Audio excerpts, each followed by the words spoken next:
In Concept E, we're going to be focusing on principal energy level electron configurations.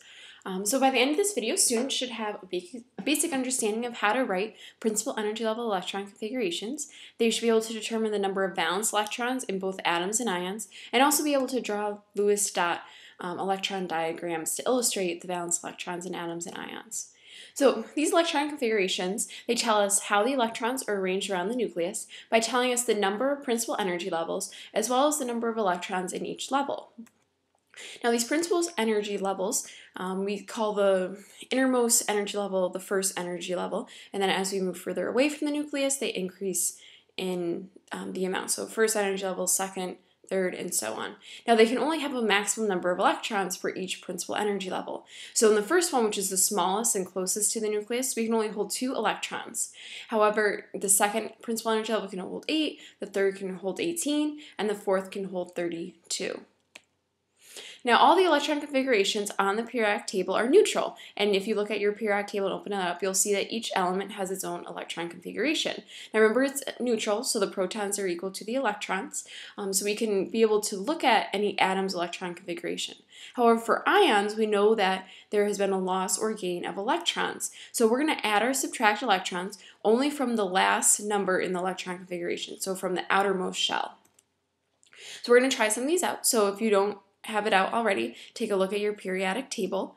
Magnesium as an atom has the electron configuration of 282. And again, I'm just getting that off the periodic table. Now, magnesium with an ion that has a +2 charge, that means it's lost 2 electrons. So the +2 charge means it's lost 2 electrons. So we take the 2 out of the outermost level so that we have the configuration 2,8. Bromine on the periodic table has the configuration 2,8,18,7. The -1 charge on its ion means that it's gained an electron, so it's going to gain it in the outermost energy level. So 2, 8, 18, and 8. Xenon is going to, if you look it up on the periodic table, and this is considered a noble gas in group 18, it has the configuration 2, 8, 18, 18, 8. Now, barium is fairly similar. It's just 2 atomic numbers higher, so you can see the addition of the 2 electrons in the outermost shell. Now, there is a shorthand, especially when we get to the larger elements. Having to write all this information every time is pretty time-consuming. So we can use what's called the noble gas configuration shortcut. So we find the noble gas that comes directly before that element. We compare the electron configurations. So this first 5 principal energy levels, we're going to represent with the noble gas in brackets, and then we add on any additional electrons that come after that. And we'll practice this more in class tomorrow, but just so you can start to get an idea of different ways that we can write these principal energy level configurations. Now, when we get later in the year to bonding and some other topics, we're going to be focusing on just what's called the valence electrons. These are the electrons in the outermost energy level, or outermost shell. So you can see with boron, which has a configuration of 2, 3, the 3 that are on the outside are called the valence electrons. The silicon has the 4, and antimony has 5. The valence electrons you're going to see are always going to be between 1 and 8. So going across the periodic table from lithium to neon, you can see that increasing number of valence electrons. Also, if an atom's valence level is full as an atom, then it's a noble gas, and it's found in the last column, number 18, on the periodic table. So these all have 8 valence electrons. Now, this isn't in your notes, but just to point out some things, because this is going to come up again and again, noble gases are unreactive, or we say it's inert, because they have a full valence shell of 8 electrons as an atom. An element with a full valence shell is kind of like a happy element. It has everything it needs, so it doesn't have to gain or lose or share electrons in order to achieve that, perfect ideal number of 8 electrons. So elements with these full valence shells do not easily gain or lose electrons, so they won't participate in reactions or bonding.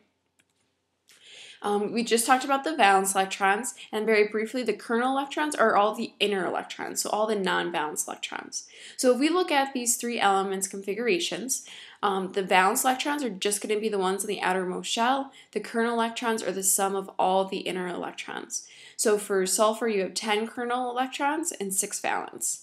For strontium, you have 36 kernel electrons and 2 valence. And then for gallium, you have 28 kernel electrons and 3 valence electrons. So it's just important, especially with the valence electrons, that you have an easy time picking out how many there are. Lewis dot diagrams we're going to be drawing this year to illustrate and represent various atoms and ions. The dots only illustrate the valence electron configuration, so the outermost shell.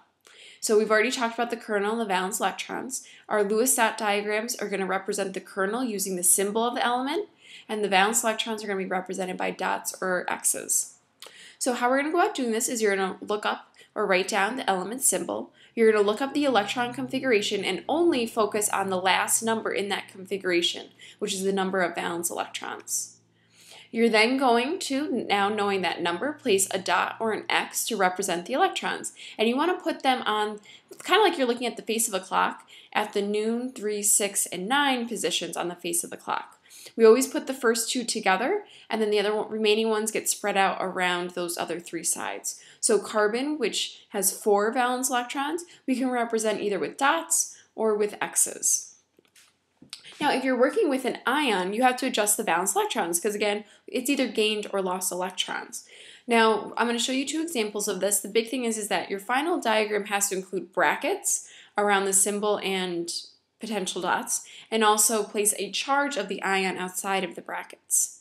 So for sulfur, we've added 2 electrons to the 6 electrons that normally sulfur has in its valence shell. So if you looked up sulfur as an atom, it has 6 valence electrons. The -2 means it's added in or gained 2 electrons.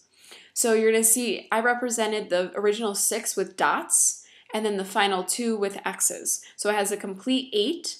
I put this in brackets and then I place the -2 charge on the outside of the brackets. You're going to see that negative ions always end up with 8 valence electrons showing. Now a positive ion, this is when we have subtracted out 1 electron from the valence shell. Potassium only had 1 electron in its valence shell to start, so we end up with no dots around the K, the potassium. I place it in brackets, and then the +1 charge is placed on the outside of the brackets. You're going to see that positive ions always end up with 0 valence electrons showing. Now remember, technically it has an inner shell that's full, but based off of its original valence shell, we don't have any electrons there. All right, and that is it. So we're going to review again in class tomorrow the principal energy level configurations and spend time looking at the Lewis dot diagrams.